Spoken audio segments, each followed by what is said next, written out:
Filme brasileiro não presta.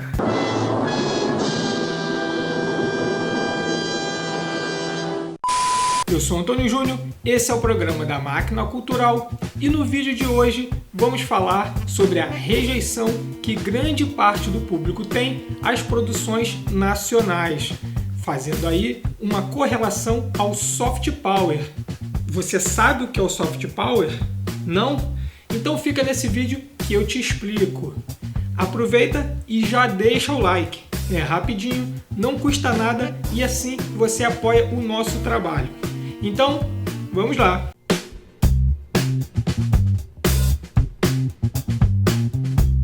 Sempre que uma nova produção nacional chega aos cinemas ou nos serviços de streaming, é comum que elas se tornem temas de discussões nas redes sociais. E se você, assim como eu, também gosta de cinema, gosta de assistir filmes e participa de grupos associados ao tema, com toda certeza você já viu alguém afirmar que filme brasileiro não presta. O filme que é fabricado no Brasil, automaticamente ele é horroroso. Não é. Você tá falando que você poderia falar. Tem que ser gringo. Haja Brasileiro vista, não sabe fazer. De cara, eu já vou adiantar que eu sou fã de cinema e muito fã de cinema brasileiro. Mas o intuito desse vídeo não é fazer uma defesa do cinema nacional ou criticar quem critica, nem apontar quem está certo ou quem está errado. Não farei qualquer juízo de valor. A intenção desse vídeo é tentar entender o porquê de grande parte do público doméstico rejeitar nossas produções. Mas antes de falar sobre o que motiva essa rejeição, eu quis confirmar se ela é real. Existe mesmo essa rejeição ou é coisa da minha cabeça? E se existe, ela abrange uma parte significativa do público ou se limita a meia dúzia de gatos pingados? Para tirar isso a limpo, como não tenho recursos para contratar um instituto de pesquisa, que seria o correto, eu fiz uma pesquisa bem simples em grupos que discutem filmes. Procurei de forma aleatória por postagens sobre filmes brasileiros e fui lendo os comentários para sentir como estava o ânimo da galera. E sim, é real. Apesar de ter muita gente defendendo as produções nacionais, a esmagadora maioria dos comentários era de rejeição. Então, constatada que a rejeição existe, vamos tentar entender os seus prováveis motivos. Para isso, eu busquei duas abordagens diferentes. A primeira foi analisar o conteúdo desses comentários, ou seja, eu entrei em grupos de redes sociais que discutem cinema, procurei por postagens sobre alguma produção nacional específica e quando o comentário era de rejeição ao filme, eu lia e analisava com calma seus argumentos. Já a segunda abordagem teve um caráter mais genérico, onde eu fui nestes mesmos grupos e pedi para aqueles do grupo que não gostavam de produções nacionais que elencassem os motivos dessa rejeição, mas sem apontar uma produção específica. Então, vamos começar lendo alguns comentários que pesquisei em publicações sobre produções nacionais específicas. Não sei porquê, mas não consigo assistir filmes nem séries brasileiras. Comecei a assistir, mas não deu. Eu também não consigo. Nem filmes, nem séries brasileiras. Não dá, não consigo assistir. Então vamos lá. Filmes brasileiros não são tão ruins. Uns são péssimos. Porém, é a realidade daqui. Nem que me paguem, eu vejo filme brasileiro. Considero horríveis.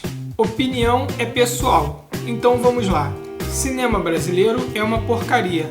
Salva pouca coisa e bem pouca mesmo. Concordo. Só posso concordar. Tem uns dois bons. Estou fora de filme nacional. São sempre os mesmos enredos, ou seja, baixaria, favela e matança. Sendo filme nacional, eu agradeço o informe, mas dispenso. Normalmente é péssimo. Eu detesto filme brasileiro. 2. 3. Não assisto filme brasileiro. Nem eu.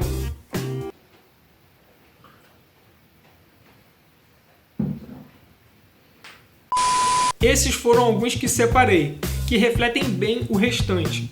já que os comentários eram todos bem parecidos. A primeira coisa que reparei foi que, apesar das postagens serem sobre produções específicas, sobre um filme ou série nacional específica, os comentários não avaliavam a qualidade ou criticavam aquelas produções específicas, mas eram críticas negativas às produções nacionais em caráter generalizado. E aí, só para tirar a dúvida, aproveitei que já estava nos grupos mesmo e cliquei em postagens que discutiam determinada produção americana específica e fui ver o que diziam os comentários daqueles que não gostaram do filme. Filme mais besta? Misericórdia, Senhor. Aff, muito ruim, sem sentido. Nada contra quem gostou, mas eu detestei e nem aguentei ver o final. Filme ruim, não gostei. Notaram a diferença? Não!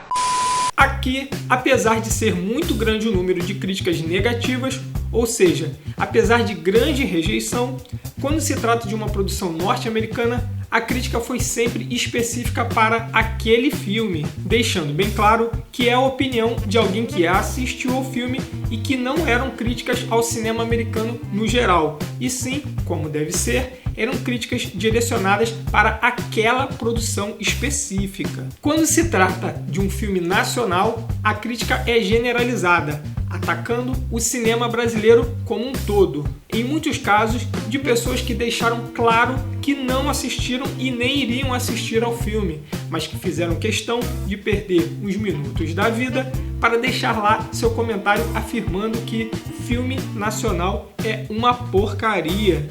Não assisti e nem vou assistir. Não vale nem a pena. Então, até aqui chegamos a duas conclusões. Primeira, existe realmente uma grande rejeição do público brasileiro às produções nacionais. E segunda, que essa rejeição é generalizada. Em muitos casos, é uma opinião pré-concebida, ou seja, é preconceituosa. Isso considerando que a pessoa nem assistiu ao filme que está criticando. Então, agora vamos passar para a próxima análise, sobre os comentários na postagem que eu fiz perguntando para aqueles que não gostavam do cinema brasileiro o porquê dessa rejeição. Só lembrando que eu não pedi opinião sobre um filme específico, ok? Então vamos aos comentários. Acho a qualidade dos atores boa, mas a qualidade das produções em sua grande maioria são fracas, pobres. É só favela e corrupção policial, pelo menos nos que vi. O cinema nacional tem foco em temas repetitivos, roteiros fracos e enviesados, sempre repetindo as mesmas histórias com os mesmos atores. Podemos citar sempre aquele tema: pobreza, pobreza na favela, comédia, crítica social rasa, atores da Globo em todas as produções. Para mim, falta investimento. Tirando alguns filmes de comédia do passado, eu só vi o conteúdo brasileiro ter algo grande quando a Netflix investiu no 3% e agora em Cidade Invisível. Normalmente, Mali Mali tem divulgação dos filmes brasileiros, quanto mais investimento em tecnologia para fazê-los. Como já falaram antes, a falta de investimento na área cinematográfica limita muito os roteiros das produções aqui, dentre os quais pode-se citar localidade. Cinema brasileiro moderno só acontece em São Paulo, Rio ou em alguns estados da região Nordeste.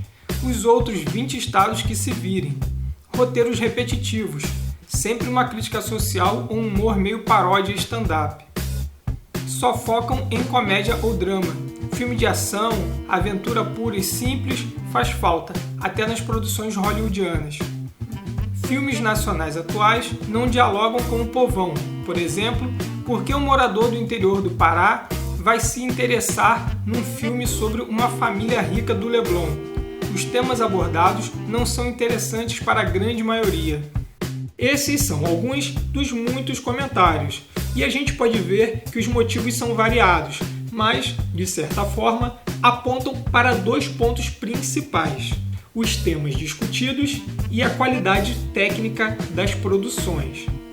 Referente aos temas, o argumento é que as produções nacionais são sempre de favela ou comédia besterol, ou se concentram no eixo Rio-São Paulo, o que afastaria o público do restante do país, que não conseguiriam se identificar com o filme. E em qualidade técnica, eu estou considerando não apenas questões como imagem, som e efeitos especiais, mas também a qualidade do roteiro, da direção e das atuações. Vamos lá! Primeiro, vamos ver se realmente todo filme brasileiro é de favela ou besteirol.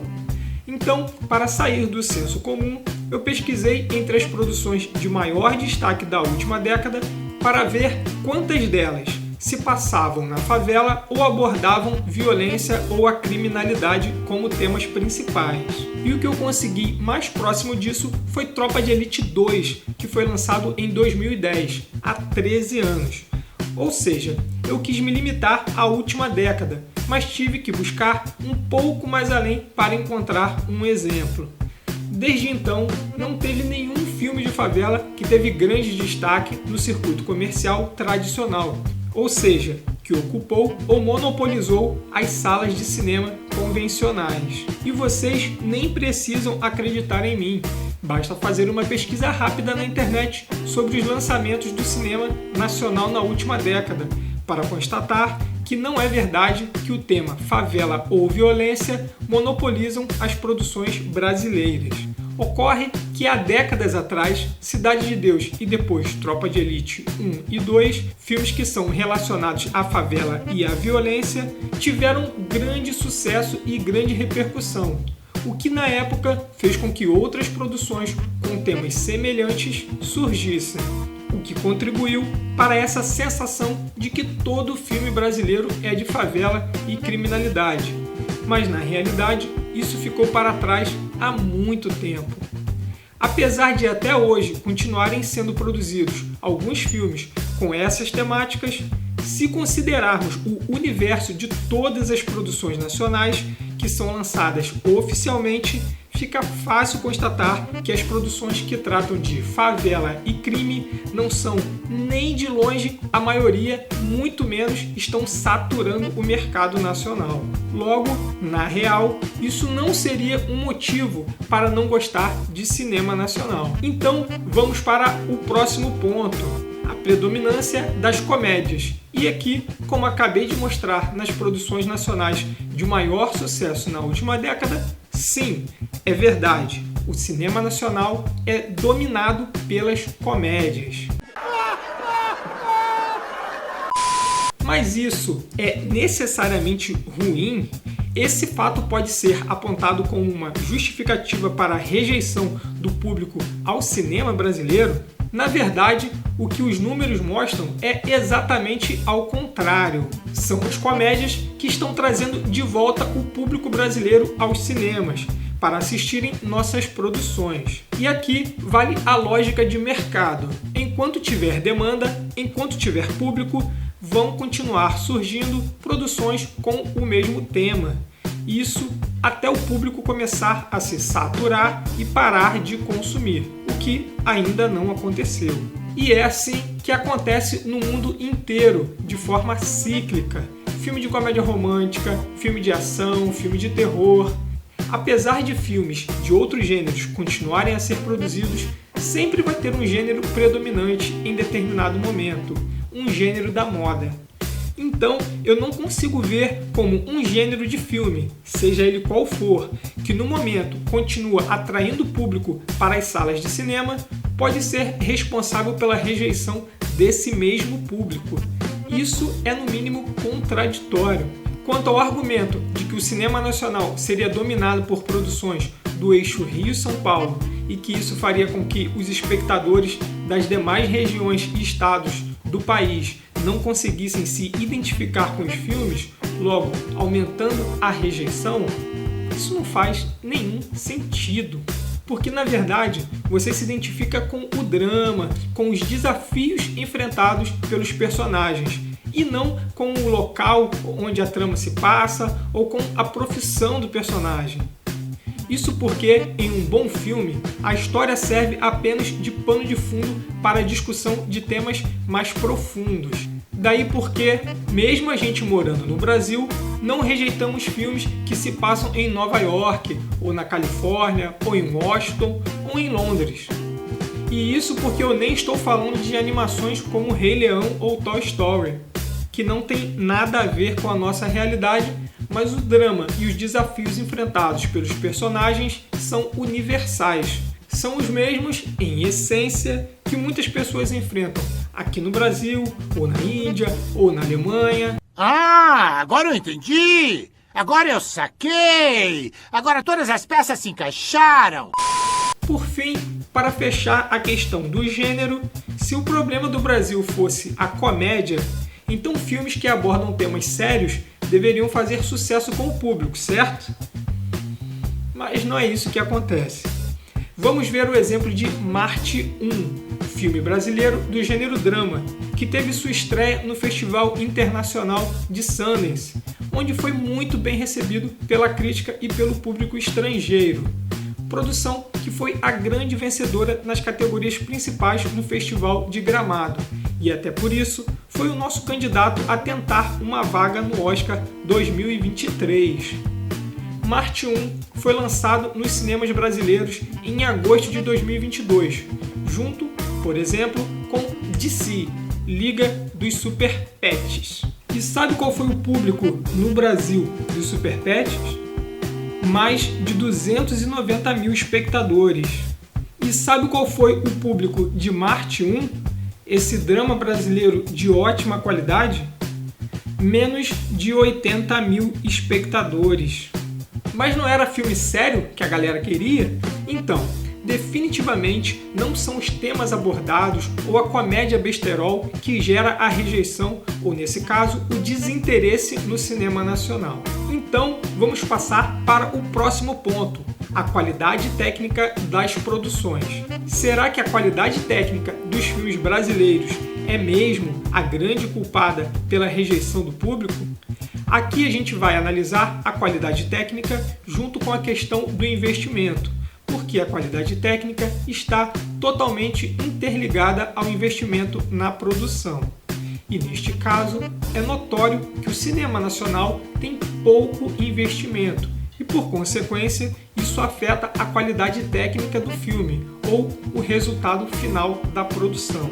Mas aqui tem uma confusão muito grande. Quando a gente diz que falta investimento, não é para efeitos especiais de Avatar ou Vingadores, ou para locações e efeitos visuais de John Wick ou Velozes e Furiosos. Até porque a quantidade de explosões e efeitos não medem a qualidade do filme. Aqui no Brasil, falta dinheiro para o básico. E o pouco dinheiro que tem é gasto praticamente todo na fase de produção e pós-produção, não sobrando recursos para pré-produção e preparação, para desenvolvimento de projeto, para desenvolvimento de roteiro, para escolha e preparação de elenco, por exemplo. Mas afinal de contas, quanto se gasta para fazer um filme no Brasil? Hoje, em média, uma grande produção nacional custa por volta de 5 milhões de reais ou $1 milhão. Enquanto que, por exemplo, um filme americano considerado de baixo orçamento custa em média de 4 a 6 milhões de dólares ou de 20 a 30 milhões de reais. É claro que a gente consegue encontrar filmes americanos mais baratos, mas são exceções, porque, em média, o que lá se considera um filme de baixo orçamento são aqueles que custam entre 4 e 6 milhões de dólares para serem produzidos. E aqui cabe um exemplo. Cidade de Deus, considerado internacionalmente como um dos melhores filmes de todos os tempos e um dos melhores filmes brasileiros, teve, na cotação atual, um orçamento próximo de 2,5 milhões de dólares. Ou seja, Cidade de Deus teve um orçamento bem inferior que de um filme considerado de baixo orçamento para os padrões americanos. Nós estamos falando de uma realidade completamente diferente. Assim, mesmo que nossa indústria audiovisual quisesse replicar o padrão americano, não que a gente deva fazer isso, não é essa a questão. Mas mesmo se a gente quisesse, não conseguiríamos por falta de investimento, por falta de recursos. Então eu até concordo que o pouco investimento influencia na qualidade da produção, mas eu definitivamente não acredito que este seja motivo suficiente para criar uma rejeição tão grande ao cinema nacional. E por que eu acredito nisso? Porque temos alguns exemplos ao redor do mundo de países em que a produção audiovisual nacional tem muito menos recursos que a gente, e que mesmo assim o cinema nacional é um grande sucesso internamente. Vamos ao exemplo da Nigéria.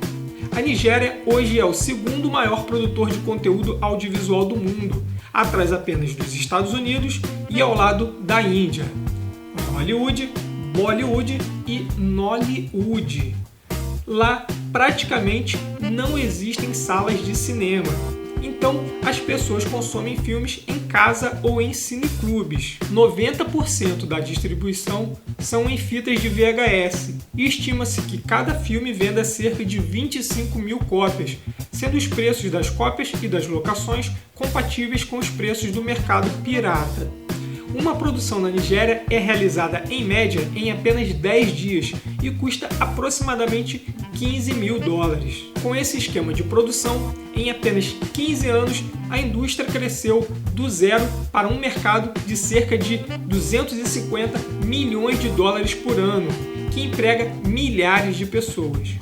Estima-se que cerca de 300 diretores estejam em atividade, produzindo um total de aproximadamente 2.000 filmes por ano, começando a alcançar o sucesso em outros países da África. Eu acho que o exemplo da Nigéria deixa claro que o baixo orçamento de uma produção não causa automaticamente a rejeição do público.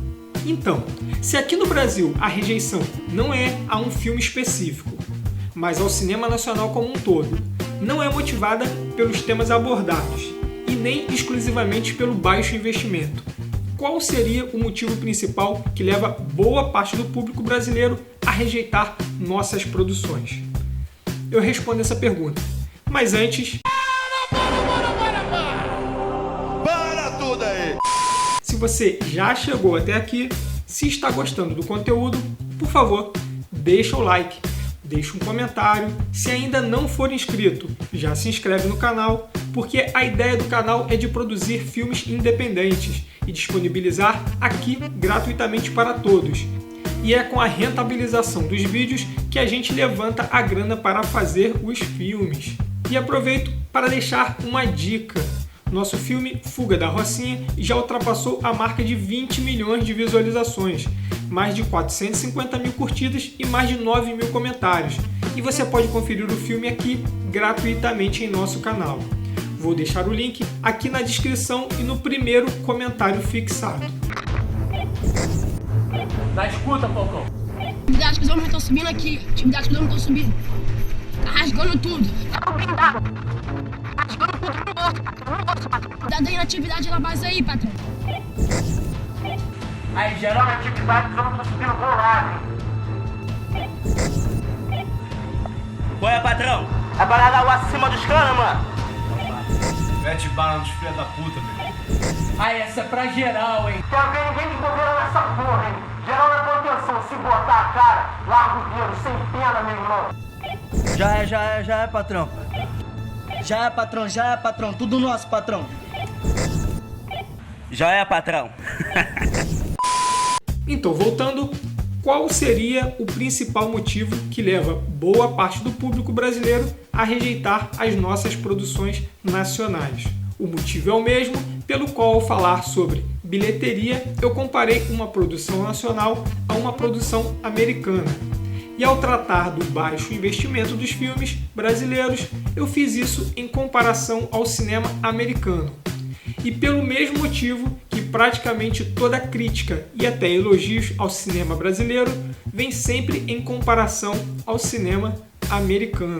O orçamento não é igual ao dos filmes americanos, a qualidade técnica não é igual ao dos filmes americanos, os temas não são iguais aos dos filmes americanos, o tamanho da produção não é igual ao dos filmes americanos, os filmes americanos. Inferno! Inferno! O motivo da rejeição ao cinema nacional é que o público brasileiro foi condicionado a estabelecer o cinema americano como padrão para medir a qualidade do nosso cinema.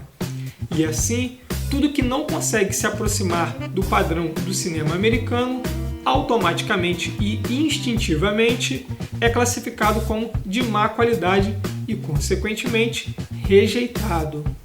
E aqui eu retorno rapidamente ao exemplo da Nigéria, que acabei de falar. Lá, o cinema nacional é muito forte, porque, diferente do Brasil, a influência do mercado americano é praticamente nenhuma, já que o grande mercado consumidor de audiovisual se concentra no home video, em VHS, e não em salas de cinema ou em serviços de streaming. Lá, as produtoras americanas não conseguem competir com a pirataria ou com a produção nacional. Então, é um mercado que não interessa aos americanos. Mas como o cinema americano conseguiu se estabelecer no Brasil como padrão de qualidade? E aí vem a pergunta do título do vídeo. Você sabe o que é soft power? Soft power, ou, traduzindo livremente para o português, poder suave, é uma expressão usada na teoria das relações internacionais e foi usada pela primeira vez pelo professor de Harvard, Joseph Nye, no final dos anos 80. Se liga, no final dos anos 80. E ele explica que o poder seria a capacidade de influenciar os outros para que façam o que você quer. E que geralmente o poder é exercido de 3 formas: através da força, através da recompensa e, por fim, através do convencimento, da persuasão, onde você faria os outros acreditarem que aquilo que você quer é algo que eles também desejam. Essa terceira maneira de fazer com que os outros façam aquilo que lhe interessa seria, portanto, o soft power. Imagine que eu quero meu muro pintado. Isso é o que eu quero. Então, em tese, para eu conseguir isso, eu poderia forçar uma pessoa a pintar o muro, ou eu poderia pagar uma pessoa para pintar o muro, ou eu poderia convencer alguém que ele quer pintar o muro, que seria o poder suave. E a vantagem do soft power é que você consegue economizar força e dinheiro. Ou seja, você consegue o que você quer e ainda economiza recursos. Até porque o que a história tem mostrado é que a disponibilidade de tais recursos nem sempre produz os resultados desejados. Então, considerando que os americanos nunca nos forçaram a assistir seus filmes, nem nunca nos pagaram para fazer isso, sim, foi através do soft power que os Estados Unidos estabeleceram não apenas o cinema americano como modelo, mas também o próprio estilo de vida e os ideais americanos como padrão. O que, obviamente, aumenta a influência dos Estados Unidos em nosso país. E aí você deve estar pensando, esse Red Pill aí tá viajando, né? Mais um com essas teorias malucas aí da conspiração, né? Não foram as vozes na minha cabeça que me contaram isso. O soft power começou como uma política pública de governo, só que com outro nome, Política da Boa Vizinhança, lançada no governo do presidente Franklin Delano Roosevelt, como forma de reorientar a política externa norte-americana para a América Latina. Até então, os Estados Unidos adotavam uma postura bastante agressiva em suas relações com a região sul do continente americano, o que começou a se mostrar pouco eficiente. E como explica a professora de História Juliana Bezerra, os anos de política da boa vizinhança deixaram uma marca profunda na cultura brasileira, pois os Estados Unidos passaram a ser a referência cultural do país. Até os hábitos alimentares foram modificados com a inclusão de bebidas como milkshake, refrigerantes, hambúrgueres e outras especialidades da cozinha norte-americana no cotidiano brasileiro. E a influência no idioma, hein? O que falar da influência no idioma? Milkshake, hambúrguer, diet, light, fashion, designer, topless, top model, fitness, outdoor, delete, insight, notebook, popstar, download, e-mail, site, lan house, drive-thru, fast food, miss, show, pendrive, shampoo, hip hop, pop, look, make-up, estresse, zoom, login. Mas aí você pensa, o mundo de hoje é global e é normal essa troca de influência entre diversas culturas de países diferentes. Mas você acha que lá nos Estados Unidos eles incorporaram palavras em português no cotidiano deles, assim como nós incorporamos essas e muitas outras palavras e expressões em inglês? É inegável a influência norte-americana em nossa cultura e em nosso dia a dia. E quanto mais nós vamos assimilando a cultura americana como nossa, mais a nossa cultura nos causa estranheza.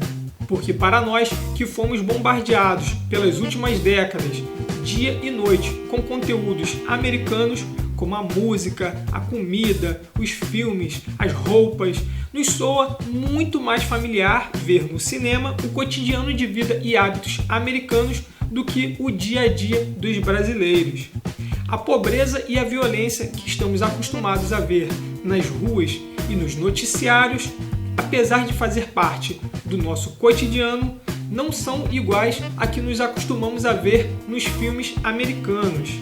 Enquanto aqui vemos no dia a dia policiais enfrentando traficantes, nos filmes vemos agentes da CIA em operações internacionais de espionagem. Algo que, apesar de não ter nada a ver com nossa realidade, por incrível que pareça, nos soa muito mais familiar, pois é o que estamos acostumados a ver quando ligamos a televisão para assistir a um filme. Então, quando você começa a assistir algo na televisão que não lhe é tão familiar, que é diferente do que você está acostumado a assistir, a sua primeira reação instintiva é a rejeição.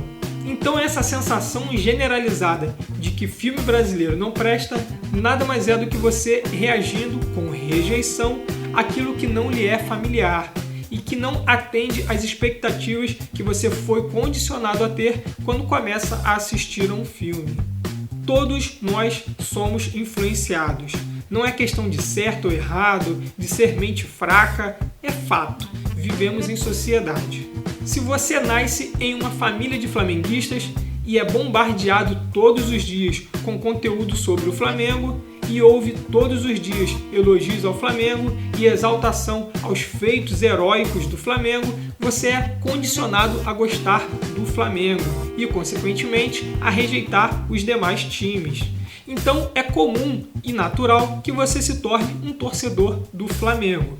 Você pode vir a torcer por outro time? Sim, não é impossível, mas você seria uma exceção entre seus familiares.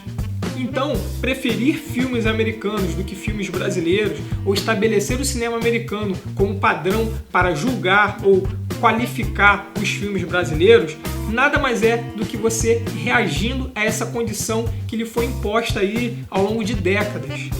Não é uma questão de estar certo ou errado, ou ser inteligente ou ser burro. Não tem nada disso. É só a forma com que você reage ao que lhe é familiar ou ao que lhe causa estranheza.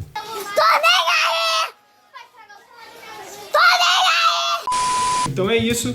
Se gostou do conteúdo, deixa o seu like, comenta, compartilha e nos próximos vídeos eu devo falar sobre a força que o cinema nacional tinha há algumas décadas e como foi perdendo espaço ao longo dos anos, principalmente a partir dos anos 80.